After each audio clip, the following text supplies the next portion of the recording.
Este, Buen día, vamos a hablarles sobre nuestro proyecto de álgebra lineal, en el cual los integrantes son Cancheca Wisna Gil Jesús, su servidor Lara Manuel Armando, y yo soy Castillo Leonardo Gabriel. Los temas de los cuales vamos a hablarles son espacios vectoriales, subespacios de estos, base y dimensión, cambio de base y ortonormalización. En este caso voy a hablarles acerca del espacio vectorial. ¿Qué son los espacios vectoriales? Bueno, un espacio vectorial es una estructura matemática que nos permite trabajar con objetos llamados vectores. En este caso, no cualquier conjunto de vectores, sino uno en los cuales nos permite realizar dos operaciones, los cuales sería la suma de vectores y la multiplicación por un número, el cual será llamado escalar. En este, el resultado que salga seguirá siendo parte del mismo conjunto. Por ejemplo, si tenemos un conjunto en el que todos los pares son los números reales, como 2 y 3, podemos sumarlo con otro, que en este caso sería 1 y menos 1, y el resultado de esto nos da 3 y 2, el cual también pertenece al mismo conjunto. El caso de esto, estas dos operaciones que podemos hacer, como había mencionado, que son la suma y la multiplicación de los vectores, el conjunto que nos dé está cerrado bajo estas operaciones. Pero para poder confirmar que es un espacio vectorial, tenemos que comprobarlo con 10 reglas llamadas axiomas, los cuales garantizan todas las propiedades necesarias que se deben de cumplir para que este sea un espacio vectorial. Ahora les voy a hablar sobre los axiomas, los cuales, como mencioné, son 10. El primero es la cerradura bajo la suma, el cual significa que dos vectores del espacio nos dan como resultado un mismo vector dentro de este mismo espacio, el cual no importa qué vectores tomemos, al sumarlos no salen del espacio vectorial, el cual el conjunto está cerrado bajo esta suma. Prosiguiendo tenemos la conmutatividad de la suma. ¿Qué quiere decir esto? En el cual el orden al sumar dos vectores no altera el resultado, lo que quiere decir que la suma es flexible, como sumar dos números, lo cual esto facilita el manejo y simplifica las operaciones.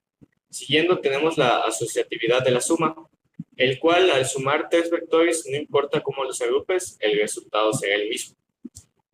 Puedes sumar en cualquier orden sin afectar el resultado final, lo que le da coherencia y estabilidad a la operación. Seguimos con la existencia del vector cero, el cual existe un vector especial llamado vector cero, que no altera ningún vector cuando se suma con él. Es como tener el número cero en una suma. Al final no afecta la identidad para la suma.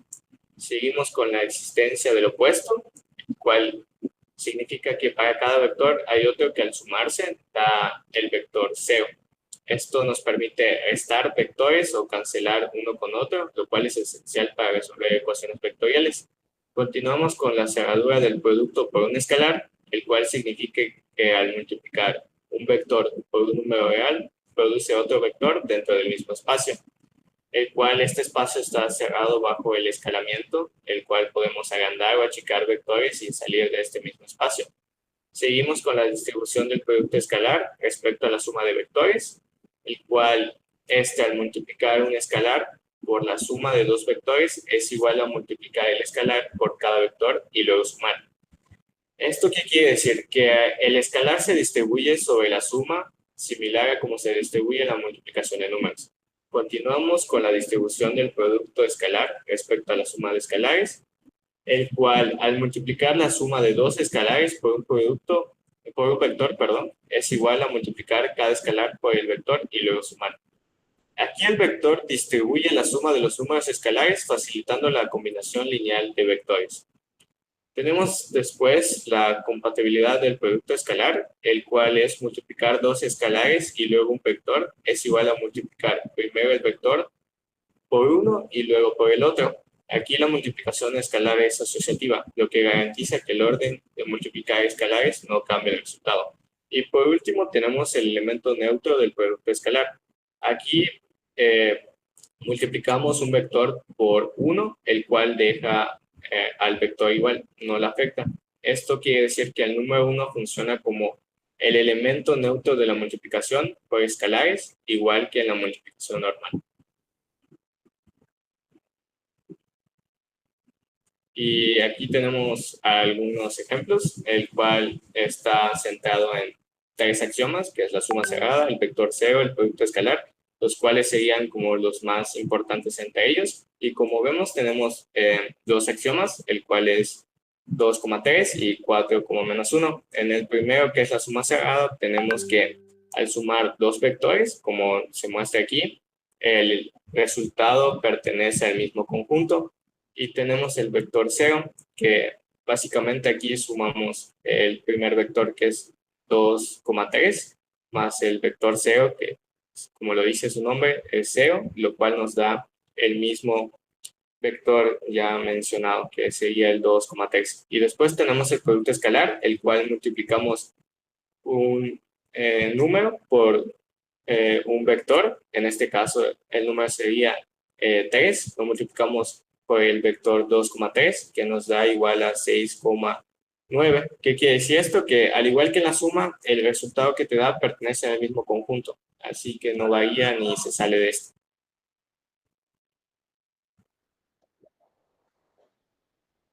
Bueno, ahora yo les voy a hablar sobre el subespacio vectorial. Pues, qué es un subespacio vectorial más que nada? Pues es un subconjunto dentro de un espacio vectorial que también cumple con los axiomas que explicó mi compañero anteriormente. Pero en este caso, en lugar de revisar los 10 axiomas otra vez como se vio anteriormente, en este caso solo necesitamos verificar tres cosas. La primera es de que contenga el vector cero, que sea cerrado bajo la suma y que sea cerrado bajo multiplicación por escalares. Aquí, como pueden ver en la diapositiva, hay un ejemplo. El ejemplo tiene vectores como 1,1, 2,2, 3,3, etcétera. ¿Contiene el vector cero? Sí. La suma, igual que la suma es cerrada bajo, que sea cerrada bajo la suma, que en este caso sería 2,2 más 3,3, que esto nos daría igual a 5,5. Y ahora el producto escalar, que en este caso sería multiplicar, que sería 3 por 2,2, que en total nos daría el 6,6. Entonces, como cumple las tres condiciones de esta, W es un subespacio de B. Ahora les voy a hablar sobre base y dimensión.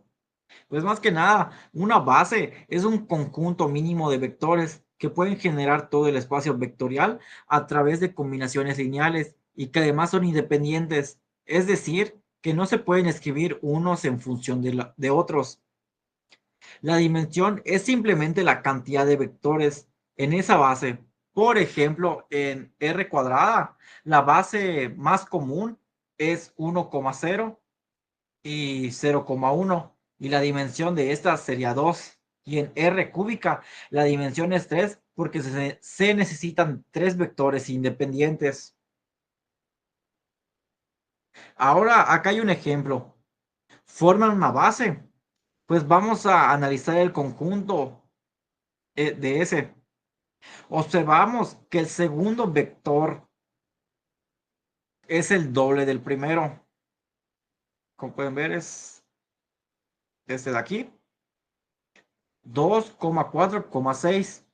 Eso sería igual a 2 por 1,2,3. Por lo tanto, observamos que son linealmente dependientes. Ahora procederemos a eliminar el segundo vector y nos quedaría lo siguiente, lo que vemos a continuación. Es la fila 1, que la fila 1 sería 1,2,3 y la fila 2 que sería 1,0,1. Ahora procederemos a restar la fila 1 a la fila 2, que sería en este caso 1,0,1 menos 1,2,3, lo que nos daría como 0, menos 2, menos 2. Como no dan 0 en este caso, los vectores son independientes. Estos dos vectores sí forman una base de subespacio de R cúbica. La dimensión del subespacio es 2. Bueno, ahora yo les voy a hablar de matriz de cambio de base. Primero necesitamos un poco de contexto, ¿no? ¿Qué es una base en un espacio vectorial? Imaginemos que un espacio vectorial es como un plano, o un espacio tridimensional, donde cualquier punto, que son los vectores, puede representarse con números llamados coordenadas. Pero esas coordenadas dependen de qué puntos de referencia utilicemos. Una base es un conjunto de vectores especiales que serían como esos puntos de referencia, con los que podemos describir todos los vectores del espacio. ¿Por qué cambiamos de base, no? Imagine que tenemos dos sistemas de referencia diferentes, o sea, dos bases distintas. Un vector puede verse diferente en cada uno porque sus coordenadas cambian según la base. Cambiar de base es como traducir las coordenadas de un vector para entenderlas en el otro sistema. Esto es útil porque algunas bases hacen que ciertos problemas sean más fáciles de resolver o porque el vector tiene una forma más simple en otra base. Ahora vamos con ¿qué es una matriz de cambio de base? Bueno, es una matriz que nos permite convertir las coordenadas de un vector de una base a otra base distinta. Si tenemos un vector expresado por la base B, que aquí está, la matriz de cambio de base P lo transformará para que sus coordenadas sean correctas en la otra base, que sería esta base. ¿Ok? La base B'. Para explicarles mejor esto, vamos a pasar a un ejemplo gráfico. Bueno, aquí tenemos la base B, que en este caso tiene los vectores de referencia 1, 0 y 0, 1, es la que está a la izquierda. Y tenemos la base B' con los vectores 1, 1 y 1, menos 1 como vectores de referencia. Como se puede apreciar, ambas bases tienen formas distintas. Esto básicamente lo que quiere decir es que las coordenadas de un vector de la base B, por ejemplo, no serán las mismas coordenadas que el mismo vector en otra base. Aquí tenemos de ejemplo al vector W, que tiene coordenadas 3, 1 en la base B, y queremos conocer cuáles serían las coordenadas del mismo vector W, pero en la base B'. ¿Cómo hacemos esto? Básicamente iniciaremos creando una matriz. Como dice el paso 1, tenemos que expresar los vectores de referencia de la base B' como una matriz. ¿Cómo hacemos esto? Bueno, el primer vector 1, 1 se va a expresar como la primera columna de la matriz y el segundo vector 1, menos 1 se va a expresar como la segunda columna de la matriz. Ahora se preguntarán, ¿esto qué nos da? Bueno, básicamente esta matriz es como la traducción de la base B' a nuestra base B normal, ¿ok? ¿Qué significa esto? Que las coordenadas de la base B' se pueden traducir a coordenadas de nuestra base B a través de esta matriz. Pero nosotros no estamos buscando traducir de la base B' a nuestra base, sino todo lo contrario. ¿Qué significa esto? Bueno, que pasamos al siguiente paso. Y como pueden ver, el paso 2 nos dice que obtengamos la matriz inversa de la matriz P que acabamos de sacar. ¿Por qué hacemos esto? Bueno, básicamente porque si la matriz P normal nos sirve para traducir las coordenadas de la base B' a nuestra base, entonces lo que queremos hacer, como es el inverso, utilizaremos la función inversa de la matriz. En este caso ya está calculada, como pueden ver, la matriz inversa de P es un medio menos un medio. Ahora bien, ya que tenemos la matriz inversa, lo único que nos queda es agarrar nuestro vector W, que tenía coordenadas 3, 1 en nuestra base B, y pasarlo por nuestro traductor, que será nuestra matriz inversa, para que nos dé qué coordenadas tiene ese mismo vector, pero en la base B'. Y eso se hace con una multiplicación simple entre la matriz P inversa y nuestro vector expresado en columnas, lo cual nos daría un vector resultante con coordenadas 2, 1, que básicamente esto significa que en la base B nuestro vector tendrá coordenadas 3, 1 y en la base B' nuestro mismo vector tendrá coordenadas 2, 1. Básicamente lo que hicimos es un traductor de base a base. Vamos a hablar de ortonormalización de Gram-Schmidt. ¿Qué es una base ortonormal? Antes de hablar del proceso, necesitamos entender qué es una base ortonormal, porque el proceso de Gram-Schmidt sirve precisamente para convertir cualquier base en una base ortonormal. Una base es ortonormal si cumple dos condiciones. La primera es ortogonalidad. Todos los vectores de la base son perpendiculares entre sí. Esto quiere decir que el producto punto entre dos vectores distintos es 0. Y la segunda condición sería que la norma unitaria. Todos los vectores tienen longitud 1, o sea, están normalizados. La longitud o norma de un vector U es igual a raíz de U por U igual a 1. Cuando una base cumple esas dos condiciones, decimos que es ortonormal. Son ideales para trabajar porque simplifican mucho los cálculos. Ok. ¿Para qué sirve el proceso de Gram-Schmidt? En muchos casos tenemos un conjunto de vectores linealmente independientes, pero no son ni ortogonales ni de forma unitaria. El proceso de Gram-Schmidt toma ese conjunto y lo convierte en una base ortonormal, que genera el mismo subespacio. Es decir, si empezamos con vectores del 1, 2, 3 y así, el proceso construye nuevos vectores U1, U2 y así hasta UN, que son ortonormales entre sí y siguen generando el mismo espacio que los vectores iniciales. ¿Cómo funciona el proceso? La idea general básicamente es tomar cada vector y quitarle los componentes que lo hacen estar alineado con los anteriores. Bueno, ahora vamos con un ejemplo para poder explicar el proceso de Gram-Schmidt. Ok, tenemos dos vectores y nos pide ortonormalizarlos. Tenemos vector 1 igual a 1,1 y vector 2 igual a 1,0. Primero que nada verificaremos que los dos vectores no sean ya ortonormales. Para esto vamos a comprobar las dos condiciones para que sean ortonormales. La primera es si son ortogonales entre sí. Para esto vamos a utilizar el producto punto, con la fórmula que estará apareciendo en pantalla. Podemos ver que al sustituir sus valores en la fórmula el resultado no da 0, lo que quiere decir que ambos vectores no son perpendiculares entre sí, es decir, no son ortogonales. Bien, ¿y esto qué quiere decir? Básicamente quiere decir que como una de las dos condiciones para que los vectores sean ortonormales entre sí ya no se cumple, significa que los vectores no son ortonormales y podemos pasar a realizar el proceso de Gram-Schmidt sin comprobar la segunda condición de que sean unitarios. Perfecto, entonces, el paso 1 del proceso nos dice que normalicemos el primer vector. ¿Qué es normalizar? Bueno, básicamente es agarrar un vector de longitud diferente y recortarlo sin cambiarle la dirección. ¿Cómo vamos a hacer esto? Básicamente utilizaremos algo parecido a la fórmula de Pitágoras. Con esta fórmula lo único que haremos será pues sustituir los valores. Ahí, como pueden ver, ya tenemos sustituido los valores y nos da la norma del vector 1. ¿Y cómo lo volvemos un vector unitario? O sea, normalizarlo. Bueno, pues solo hay que dividir el vector 1 entre su norma. Y como pueden ver, ahí está el proceso. El vector 1 está dividido entre su norma simplificada, que es raíz de 2. Y nos da un resultado de 1 entre raíz de 2. Después de racionalizarlo nos da raíz de 2 entre 2, raíz de 2 entre 2. Muy bien. Ahora vamos a proseguir el paso 2, que es ortogonalizar el vector 2. Para esto, ¿qué vamos a necesitar hacer? Primero vamos a necesitar quitarle la parte que apunta en la misma dirección que el vector 1 al vector 2. ¿Y cómo lograremos eso? Mediante la fórmula de proyección. ¿Qué vamos a hacer? Vamos a proyectar el vector 2 sobre el vector unitario 1 que ya calculamos.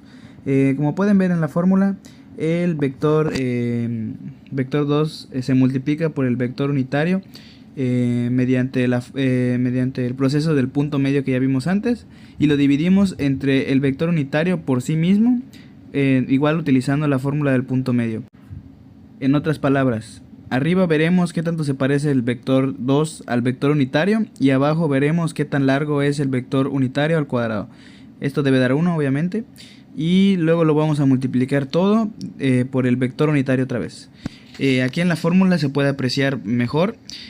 Primero utilizamos el punto medio con el vector 2 y el vector unitario, y abajo utilizamos igual al punto medio del vector unitario solamente. Y como pueden ver, esto abajo nos va a dar un medio más un medio, y arriba nos va a dar raíz de 2 sobre 2, porque básicamente es 1 por raíz de 2 sobre 2. Y ya, para finalizar con la proyección, lo único que vamos a hacer va a ser multiplicarlo de nuevo por el vector unitario, y esto nos va a dar un resultado de un medio, un medio. Ok, y ya para ir acabando con el paso 2, lo siguiente que vamos a hacer va a ser obtener un vector que ya va a ser ortogonal. Para esto vamos a restarle al vector 2 la proyección que calculamos del vector 2 sobre el vector unitario, y eso nos va a dar de resultado un vector ya ortogonal, que en nuestro caso es un medio, menos un medio. Y ya para finalizar tenemos el paso 3, que sería normalizar el vector 2 ortogonal que tenemos. Básicamente vamos a hacer lo mismo que en el paso 1. Vamos a obtener la norma del vector 2 ortogonal y vamos a dividir al vector 2 ortogonal entre su norma. Y esto nos va a dar de resultado un vector unitario 2, que en este caso es raíz de 2 sobre 2, menos raíz de 2 sobre 2. Y bueno, ya por último, ahí abajo pueden ver cómo está escrito el vector unitario 1, que da raíz de 2 sobre 2, raíz de 2 sobre 2. Y abajo de él está el vector unitario 2 que calculamos hace poco, que es raíz de 2 sobre 2, menos raíz de 2 sobre 2. Y eso ha sido todo, este ha sido el proceso de Gram-Schmidt. Espero que les haya gustado el ejemplo. Y volvemos con la conclusión. Bueno, pues para finalizar, ¿por qué es importante todo esto? Pues todo lo que acabamos de ver no es solo teoría, sino es para que entiendan que los espacios vectoriales están en inteligencia artificial, gráficos 3D, física, simulaciones, comprensión de imágenes, predicción de datos y mucho más. Cuando entiendes los axiomas, las bases, los subespacios y las transformaciones, entiendes cómo funciona una parte fundamental del mundo moderno. Saber álgebra lineal te da herramientas para pensar y resolver problemas reales de manera clara y ordenada. Comprender su estructura es clave para resolver problemas complejos con herramientas matemáticas. Y eso sería todo y gracias por escucharnos. Gracias.